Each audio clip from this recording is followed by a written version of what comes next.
ഘോഷാ യുഞ്ജന്തി ബ്രഹ്മാരുഷഞ്ചാരം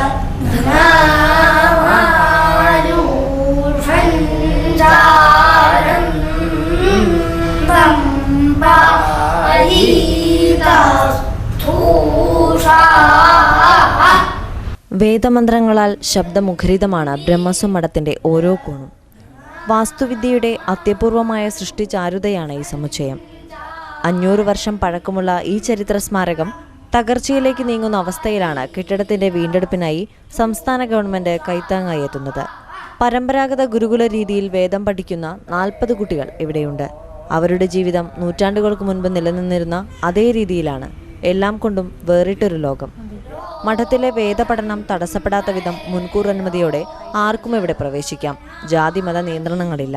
വാസുദേവാനന്ദ ബ്രഹ്മാനന്ദ ബോധിയാണ് ഇപ്പോഴത്തെ ആചാര്യൻ. ആയിരത്താണ്ടുകൾക്ക് മുൻപുണ്ടായിരുന്ന പോലെയുള്ള അതേ ശബ്ദത്തിലും അതേ താളത്തിലും അതേ സമ്പ്രദായത്തിലും അതേ വേദപഠനം നടക്കുന്ന കേരളത്തിലെ ഒരേ ഒരു സ്ഥാപനം എന്ന് വിളിച്ചാൽ പറയാവുന്നത് ഈ ബ്രഹ്മസ്വം മഠമാണ്.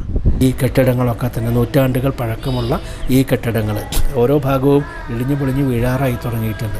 ഈ കെട്ടിടത്തിൻ്റെ തനിമ നഷ്ടപ്പെടാതെ കണ്ട് ആ പൈതൃകം കാത്തു സൂക്ഷിക്കാൻ വേണ്ടിയിട്ടുള്ള ആ സഹായത്തിലേക്ക് ഒരു ഗഡു എന്നുള്ള നിലയ്ക്കാണ് ഇപ്പോൾ കേരള സർക്കാർ 1 കോടി രൂപ അനുവദിച്ചിട്ടുള്ളത്.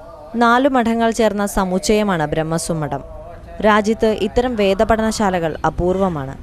തെക്കേ മഠം, നടുവിൽ മഠം, ഇടയിൽ മഠം, വടക്കേ മഠം എന്നീ 4 നാലുകെട്ടുകളെ പരസ്പരം ഒരുമിച്ചു ചേർത്താണ് ഇതുണ്ടാക്കിയിരിക്കുന്നത്. കേരളത്തിൽ ഒരിടത്തും 4 കെട്ടുകളെ ഇതുപോലെ യോജിപ്പിച്ചിട്ടില്ല. പടിഞ്ഞാറേച്ചിറ എന്ന കുളത്തിന്റെ കരയിലാണ് ഈ കെട്ടിട സമുച്ചയം. ഓരോ മഠത്തിൽ നിന്നും കുളത്തിലേക്കായി കെട്ടിടത്തിനടിയിലൂടെ പ്രത്യേകം കടവുകളുണ്ട്. 4 മഠത്തിനും അകത്തും പുറത്തും ക്ഷേത്രങ്ങളുണ്ട്. അടുക്കള, ഭക്ഷണശാല, കിടന്നുറങ്ങാനുള്ള വലിയ ഹാളുകൾ എന്നിവയും ഓരോ 4 കെട്ടിലുമുണ്ട്. വെളിച്ചക്കുറവുണ്ടെങ്കിലും നല്ല തണുപ്പുള്ളവയാണ് ഈ അകത്തളങ്ങളെല്ലാം. തെക്കേ മഠത്തിൽ ശങ്കരാചാര്യർക്ക് മുൻപിൽ സരസ്വതി ദേവി പ്രത്യക്ഷപ്പെട്ട് വിദ്യ ഉപദേശിച്ചു എന്നതാണ് സങ്കല്പം. അന്നു മുതൽ ശങ്കരാചാര്യർ മഹാപണ്ഡിതനായി അറിയപ്പെട്ടു. ബ്രഹ്മസ്വം മഠം നവീകരിക്കുന്നതിനാണ് 1 കോടി രൂപ ഗവൺമെന്റ് അനുവദിച്ചത്. 10 കോടിയോളം രൂപ വരും ഈ സമുച്ചയം മുഴുവൻ നവീകരിക്കാൻ. കടുത്ത സാമ്പത്തിക പ്രതിസന്ധിയിലും ഈ ചരിത്ര സ്വത്ത് നിലനിർത്താൻ സാധിച്ചുവെന്നത് ശ്രദ്ധേയമാണ്. 500 വർഷം പഴക്കമുള്ള ഈ പാരമ്പര്യ സമുച്ചയത്തിന് സർക്കാരിൻ്റെ ഭാഗത്തുനിന്ന് ലഭിക്കുന്ന ആദ്യത്തെ കൈത്താങ്ങാണിത്. ദൂരദർശൻ വാർത്തകൾക്ക് വേണ്ടി ഹരിത പ്രതാപ്.